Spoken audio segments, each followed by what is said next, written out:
Olá! Na aula de hoje, nós vamos aprender a calcular momentos de primeira ordem e de segunda ordem por integração direta. Então, como objetivos desta aula, nós temos relacionar o conteúdo apresentado com assuntos já abordados em outras disciplinas e em outras aulas, apresentar o cálculo de momento de primeira e segunda ordem por integração direta e aplicar o conhecimento adquirido em alguns exemplos. Então, vamos precisar para calcular momentos de primeira e segunda ordem por integração direta. Os conceitos de integral de área aprendidos lá no cálculo diferencial 2, de centroides e momentos de primeira ordem aprendidos nessa disciplina na aula anterior, para conseguirmos formular o conceito de momentos de primeira e segunda ordem por integração direta. Da aula passada, nós sabíamos que o nosso z do centro de gravidade, no nosso centroide, vezes o peso, era igual à somatória de I igual a 1 até n do zi delta wi. Mas se esse meu delta w, a gente colocar ele, reduzir ele até um tamanho infinitesimal, nós vamos ter algo diferente, que vai ser dado como sendo uma integral. Então, o nosso zc, ele pode ser dado por zc vezes w igual à integral de z dw. A mesma coisa no segundo, que seria a somatória do momento em z, né? Nós tínhamos o yc vezes o w igual àquele somatório. De novo, o nosso delta wi, se a gente reduzir ele até um valor infinitesimal, nós vamos ter que yc vezes o meu w igual à integral de y dw. E a última equação, que era a somatória das forças em x igual a zero, nós tínhamos w igual a somatório de delta wi, de novo esse delta wi, reduzir ele até um valor infinitesimal, nós temos que o nosso w é a integral de dw. Então, essas três equações, se a gente lembrar que o w ele pode ser escrito como sendo o gama t vezes o meu a, onde gama é o peso específico e o t é a espessura daquela minha área.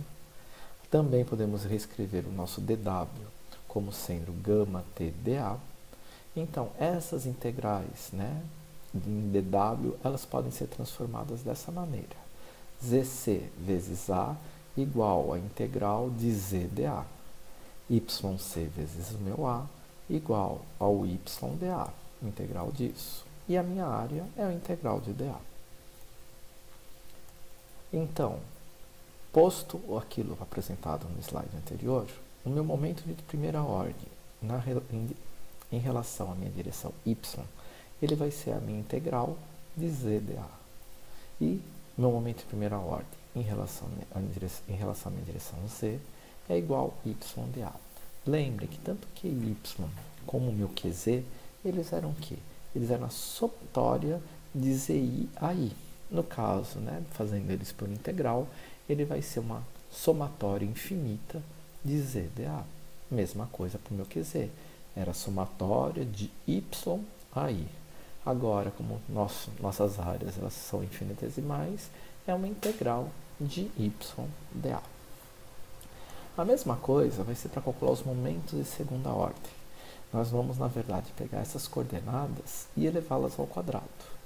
Então, o momento de segunda ordem, ou também chamado de momento de inércia em relação à direção y, ele é igual à integral de z quadrado dA. O momento de segunda ordem, ou também momento de inércia em relação à minha direção z, é a integral de y quadrado dA. E vamos também ter o conceito de momento polar de inércia. Então, o momento polar de inércia, ele vai ser simbolizado por J0, e ele é integral de R quadrado dA. Então, o que seria esse R? Imaginemos que a gente tem a superfície, um polo qualquer O, e um elemento de área que tem coordenadas Y e Z. Né? Então, o meu raio é justamente a distância entre o meu polo O até o meu elemento infinitesimal. Então, aqui nós temos um triângulo retângulo. Então, a gente pode dizer que meu raio ao quadrado ele é igual a y quadrado mais z quadrado.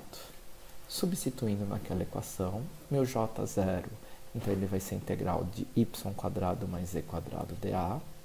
Posso separar isso em duas integrais, e isso nada mais é a primeira integral, é o meu IZ, e a segunda integral é o meu IY. Então, o meu J0 é igual ao meu IZ mais o meu IY. E também a gente vai poder calcular o que a gente chama de raio de giração. Os raios de giração nada mais é do que a gente tem a nossa área qualquer. A gente vai pegar essa área e concentrar ela numa linha, no primeiro caso, distante de uma distância kz do meu eixo z. Esse meu kz é o meu raio de giração.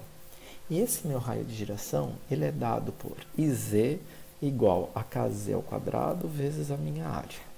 Logo, o meu kz é a raiz quadrada de IZ sobre a área.